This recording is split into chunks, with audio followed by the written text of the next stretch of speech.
Yeah, here we go now, baby. Right back into the action for another day of the week. Welcome to the Wednesday edition of Before You Bet. Airing live right now on the Coverage YouTube and X channels, airing from a different location at a different time here. So thank you to our regular viewers for waiting a few extra hours. We are away at a company retreat right now, so a bit of a makeshift studio here. They call them chalets, which is kind of a fancy word for a cabin. So I'm down here on one on the end. Jon Metler, who's going to be joining me here in a minute. He's a few over, so pretty nice spot here they have us at. But there's things to bet on, so we don't want to leave you guys hanging. There's things to talk about, too, with the NBA season wrapping up there on Monday. So let's start there. We've been doing obituaries for these teams throughout the playoffs as they dropped off. So I guess we'll do a bit of an obituary for this year's NBA season. I got to say, let's hope this Wi-Fi connection stays strong. So we'll try to get in and out a little quickly. We'll save the daily Caitlin Clark segment for another day when we return back home here next week, maybe. But we bring in Jon. Jon, how are you enjoying your chalet so far? Oh, it's great. I'm with Josh Inglis, so there's just our jingles. Obviously, it would lots of betting happening over here. Lots of random soccer bets. I don't bet on soccer, but I enjoy watching, listening to him sweat them out. So it's pretty fun over here. We got the same backdrop because we're in the same spot here. Also, put Caitlin on the 3-on-3 team. We don't want to talk about it, but put her on the 3-on-3 team. That'd be so epic. There we go. So, it's pretty cool. Like, we're a pretty big remote company. So a lot of the people that I've been with covers for about a year now, a lot of the people who I work with, I've never met in person, including Jon Metler, who's much more intimidating in person than you would expect him to be here via YouTube. So pretty cool to meet Jon. Okay, Jon, so the NBA Finals wrapped up on Monday night. It was kind of a perfect ending for a playoffs that had no juice whatsoever. We saw 8 of 15 series finished in 5 games or less, a lot of blowouts. So not a whole lot of excitement. Not really anyone's fault. I don't think you can kind of pinpoint one thing to blame it on. Maybe some of the injuries would get some of the blame. But I guess my question is, when looking back on this Celtics team, who pretty much beat the living crap out of everyone, how do you think they're going to be remembered? Now, you can take the negative approach and say, yeah, they had an easy path, and which is true, but this is something I've talked about before. You can't really fault them for that. It's not their fault that all these star players were dropping like flies. They did what they were supposed to do by beating the crap out of these watered down teams. So you can kind of look at it from that perception. But if you want to be positive, and I'll look at it from the positive angle, I think it's kind of good to look at the Celtics team as a team that finally got over the hump. You know, we saw this team, they got to the finals 2 years ago. We saw them get to the Eastern Conference Finals a bunch of times. People are saying that Tatum and Brown, maybe we should break these guys up. It's not working.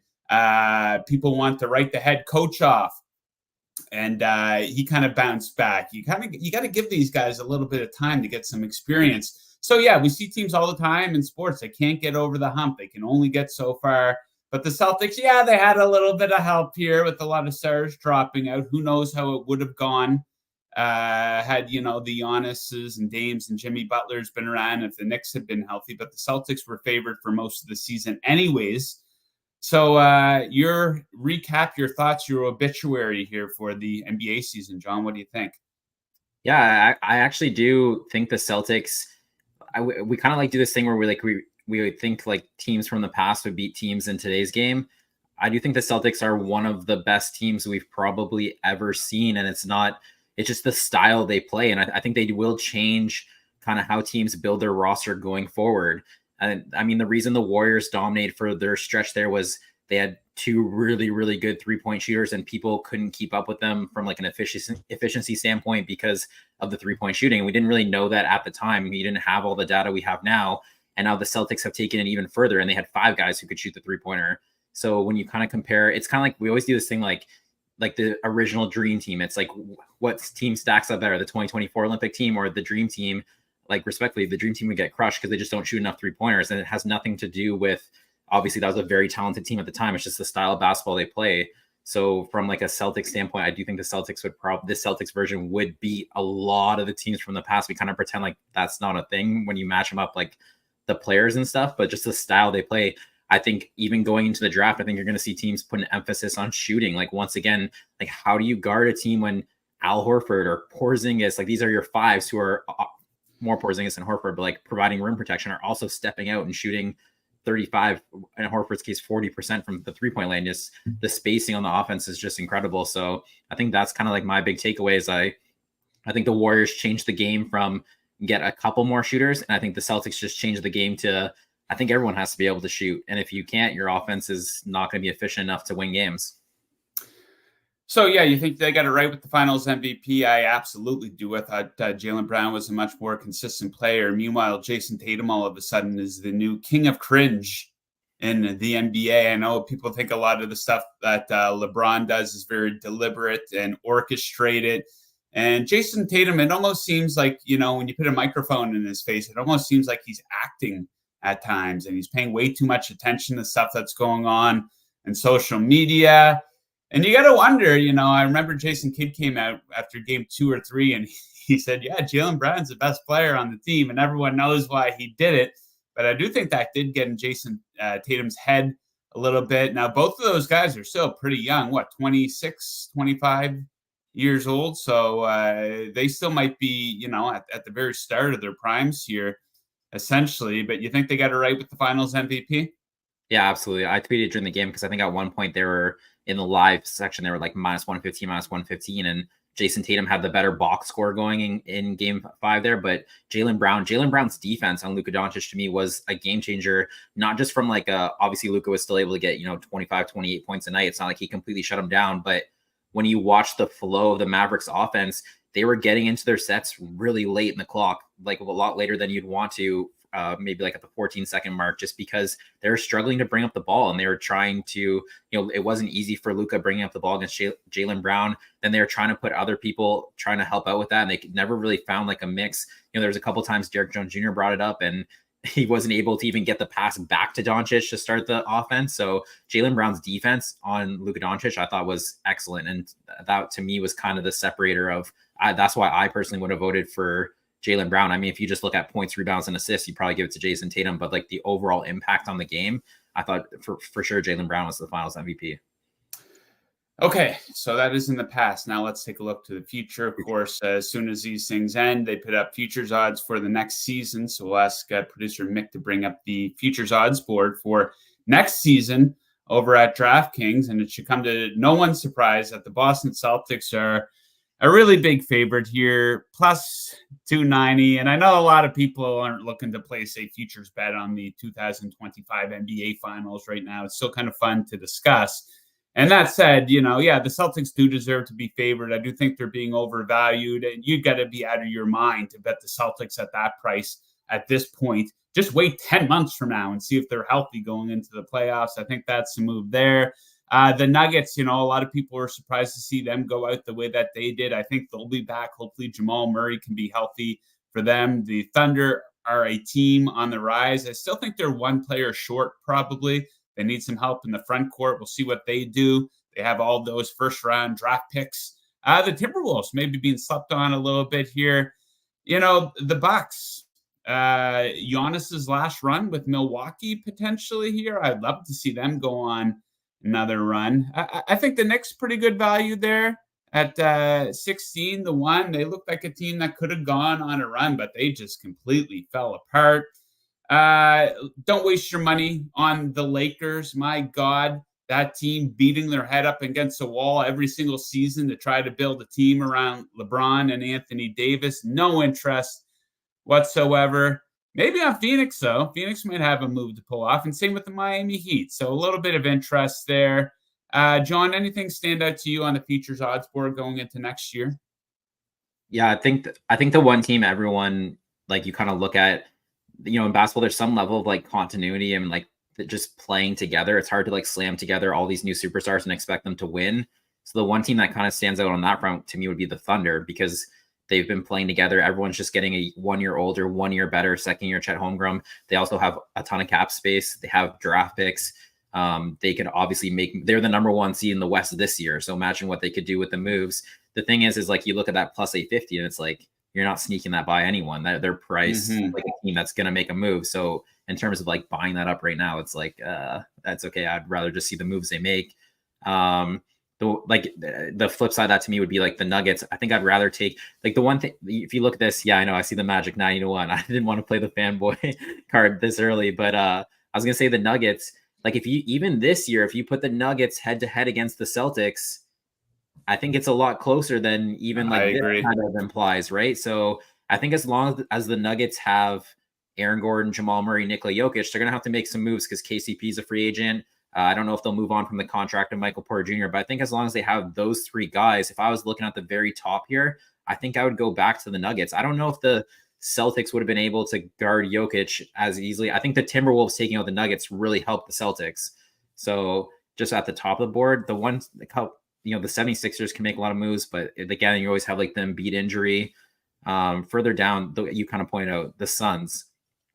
They don't have capital or drafts, or like they don't have cap space or draft capital. But the one thing I do love with the Suns is they're all in and their owner is trying to win. And there's something to be said for that. And like you get one more year of like now Beal, Durant, Booker have all played together. We'll kind of see how they better surround them with the talent. They obviously should have a much better idea of like what they need on that roster. So that's interesting. Memphis Grizzlies 45-1 is also, kind of interesting too as well. They're obviously beat up pretty good too. Yeah, I mean, maybe the Phoenix Suns, they go with the package deal and take a shot on drafting Bronny James, who's going to come along with Bronny James as his old man. And like I said, for the Lakers, how they don't even have a head coach. They haven't had a head coach for 7 weeks now. And I guess it's going to be JJ Redick, but how much longer can this team just keep beating their head up against the wall, trying to build a team around those two? I think it's a complete and total dead end. Now, I do like what you said about the OKC Thunder, the continuity of these young guys coming up together. You know who that reminds me of? The Golden State Warriors, kind of like a light version of that, potentially. But yeah, they still have to add one more key player here, at least, to that roster for sure. But yeah, something fun to debate ahead of next season for sure.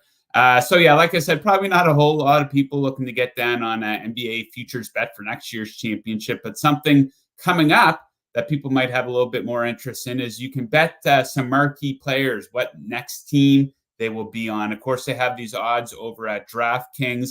Klay Thompson.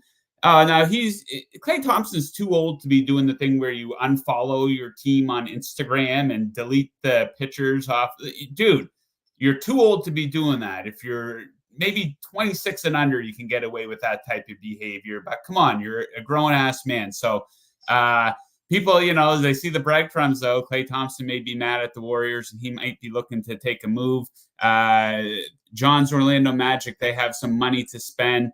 If you're bringing on Klay Thompson, you're paying him for what he did do, not for what he will do. You know what I mean? He's obviously not an all-star level player anymore. Now, we can still contribute, but if you're expecting him to be a top 3 guy on a team that's going to make a deep playoff run, I think maybe you have to get your head examined. So, John, any of these stand out? I know they have Paul George and, of course, LeBron here as well, and I know you took a look at these. Anything you like in this market? The one thing that I would say that stands out to me in this market is, now the NBA teams, they're allowed to negotiate with their free agents now before the new league year even starts. So you saw Pascal Siakam already signed. So like a lot of these markets, the Clippers are the favorites to re-sign Paul George. The Warriors were the favorites to re-sign Klay Thompson, LeBron with the Lakers. But like as you get closer to where free agency opens, I think that's just an indication. If they haven't signed yet, to me, you should be looking at these teams who are, have longer odds on the board here, because why didn't they already resign? They could resign, Klay Thompson can resign with the Warriors right now. So like if he's waiting, to me, that kind of tells you that as every day that passes, those teams shouldn't be the favorites. That's kind of already happened in Klay Thompson's odds here. I do think Klay Thompson kind of strikes me as someone, I don't think the Magic should be up there personally. I don't think that's a move they're going to make. It's obviously a team I follow really closely. He kind of strikes me as someone where if he was going to leave, he would want to like play the Warriors, and I feel like the Sacramento Kings, Los Angeles Lakers would be the two teams where the Kings also have a pretty good rivalry themselves with the Warriors right now.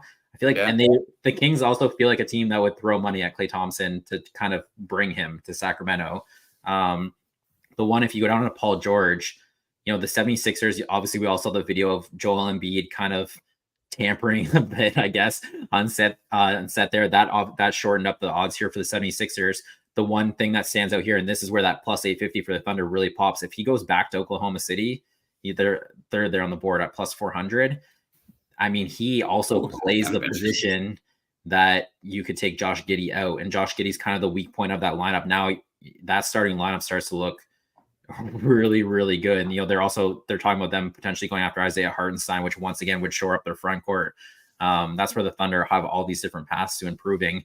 That is an interesting one. I think the Magic, I don't know if he would go to Orlando, but I think the Magic, like if I was to place one bet for the Magic here, I would take Paul George plus 1,000 instead of Paul George or Klay Thompson plus 130, because the Magic have always valued defense and they value like the length and all that stuff.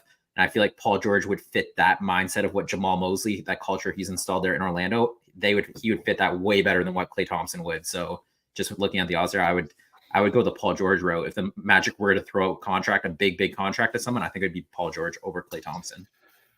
Yeah, it's kind of interesting with LeBron, right? Because you got to wonder what his priorities are. And if it is to get another ring, like I keep saying, I think the Lakers is a dead end. If you want a ring, they've been trying to build a team around him and AD forever since they won in the bubble, and it's not working out. So I wouldn't be shocked if LeBron sets things into motion and goes to a different team. I think the conflict with him, though, I think he really likes Los Angeles. I think he likes being a Laker, but I don't know how serious of a franchise they are. Like, what is going on with that offer to Bobby Hurley? Seemed like they kind of lowballed him a little bit. And there's really JJ Redick, first-time head coach. He's going to change all their problems. Maybe they'll bring in who's a guy that just got fired by the Pistons with about $1 billion left on his contract. That's a pretty good deal. Monty Williams, the Detroit Pistons pay you all that money to go away. Hey, he got a pretty good deal here this morning. So congrats to Monty Williams. You don't have to be part of that organization anymore, right? Yeah, I just saw a tweet before we came on here. Rich Paul was saying LeBron's not going where Bronny's going. And even if the Lakers draft Bronny, it doesn't mean LeBron is staying. That's what he said. Oh, come on. Can you imagine if he bolts? They draft his son and he bolts? He also said LeBron's not taking a minimum contract. So so you're going to have essentially he's saying you're going to have the cap space to sign him. So no to Phoenix, maybe the Sixers. Phoenix. Yeah. I saw something, I don't know if it was real, but there was like a supposed picture floating around of him and Nick Nurse having dinner together. Did you see this? No, you're saying that the other night. I think we've talked about this before. If he's serious about winning, I think he's got to come to the Eastern Conference. That would be my thought. Like the West is just so strong. Like you just saw how easily the Celtics were like load managing all the way through the Eastern Conference playoffs. And it wasn't their fault. It's just the competition they were facing and other injuries and stuff. But like they didn't even use Porzingis to get there. Like, and then in the West, like LeBron was in the play, or like they didn't even, it's way, way harder to get through the West. And the West is arguably could be even better next year. So the 76ers, I don't know. I think I agree with you. I think he wants to stay West Coast. So I don't know. It should be interesting. Maybe here's the move. Here's the move for LeBron. Sign with the Boston Celtics. Imagine he did that. It's never going to happen. But I wonder if a player has ever won a ring with both the Celtics and the Lakers. He would never do that in a million years, by the way. I'm not being serious. That would be a real chicken shit move if he did that. But I wonder if anyone's ever won a ring with both of those teams. That would be pretty interesting to know. If anyone in the live chat knows, let us know. Closing in on 900 live viewers right now across X and YouTube. If you guys have any picks for tonight, I'm about to get into my Major League Baseball. I want to drop them here in the live chat. We have Greg in there. What is up, Greg? And another gentleman who says, hello, what's up? And we say, hello, what's up to you? Okay, 3 picks for Major League Baseball. I went 4-1 last night. Just got to bring up my Word document here. Back up over the 20-unit mark for the season. So let's keep on rolling here. Let's start with the game that starts in about an hour's time here. D-backs Nationals in the nation's capital. Going to go over 9.5 for this one. Patrick Corbin is pitching. That might need to be the only reason you need to take the over in this one, because he gets absolutely crushed at home where he has a 6.23 ERA. And what do you know? He is facing an Arizona Diamondbacks team who is number 1 in OPS versus left-handed pitching over the last 2 weeks and number 2 over the course of the entire season. Brandon Pfaadt is pitching for the D-backs, and this guy gets rocked on the road. His ERA is up to 5.13, at least 4 earned runs allowed in 4 separate starts on the road this season. And both of these bullpens are absolute bullshit right now, 22nd and 23rd in ERA over the last 2 weeks. Next up, we got the Boston Red Sox in Toronto to take on the Blue Jays. I've been riding the Red Sox pretty hard the past couple days here.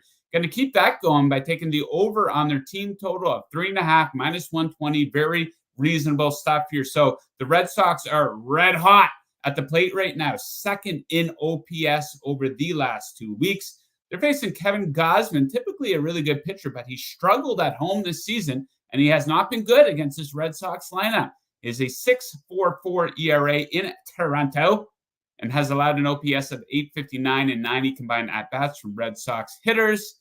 This includes this game last season. They beat the living shit out of him, 8 earned runs against him in a start last year. And Toronto's bullpen, quite simply, cannot be trusted. Bottom 5 in both ERA and FIP. And we'll wrap things up out on the West Coast. Oakland A's hosting the Royals. A lot of people excited about this game, I bet. We're going to fade A's starter Luis Medina under 16.5 outs, minus 115. Bet that over at Bet365. It's minus 135 at a couple other spots. So check out this trend. He is 1-10 against this number in his last 11 starts in Oakland. This is not a good pitcher, ladies and gentlemen. Just 3 starts this season. Small sample size. It is what it is, though. And he's got a 5.87 ERA. In those games, he's having a lot of trouble keeping his pitch count down thanks to a 150 whip. And there's no need to give this guy a long leash. He might be out of there at the first sign of trouble. Oakland's bullpen is fresh, just 4 innings pitched over their last 2 games. So there you have it, my Major League Baseball bets for tonight. And John, no Wi-Fi issues. How about that? We were really concerned about doing a live show. We didn't know if we were going to pre-record something. But yeah, we made it out clean at the end of the show. Now, I'm not too sure if we're going to do a show Friday. Like I said, we're at this company retreat and people are checking out of the rooms and hitting the road and headed to the airport and stuff like that. So stay tuned for that. But John, so people rely on you for their NBA props fix, and you're not just going away until the start of the NBA season. So let the people know what you will be covering between now and the NBA season starting up again. Yeah, so I'll be doing NBA draft for sure. I've already placed a couple of bets. You can follow on X at Jon Metler. There'll be NBA draft stuff there. I will be placing bets on these player next team things. I will give out like a concrete like pick. We're just kind of waiting to see some more things here.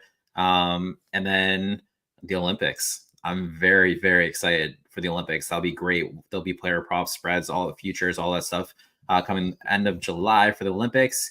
And you'll see some baseball stuff from me too. I'll be going to the ballpark quite a bit now that basketball's over. So probably some Tigers props, probably some strikeout props, definitely Dinger Tuesday, stuff like that. And then before you know, it'll be NBA once again. So I'm pretty fired up for, I'm really excited for the Olympics. I'm not gonna lie. If Canada doesn't get a medal, I'm going to be they got a team disappointed. So I'm actually going to Vegas July 10th. They play USA Canada. I'm going to the exhibition game in Vegas, so that should be fun. And then Summer League's also in Vegas at that time as well. Silly question. How long are Olympic basketball games? Are they 40 minutes 40. long?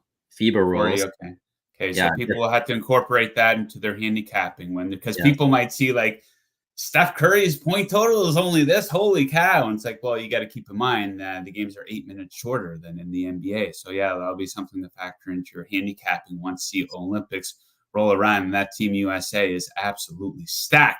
Okay, we're going to leave it at that today, guys. In and out, pretty nice show here in about 25 minutes. No Wi-Fi connectivity issues. John and I are headed back to our little retreat here at work. They've been feeding us pretty good. They gave us 12 drink tickets too, and they got some pretty good quality cold beer and other drinks. So we'll be indulging a little bit tonight. And I don't know what we're going to watch. We had the hockey game on last night. Maybe throw Blue Jays Red Sox on or something. It's going to get pretty light here in terms of sports viewing.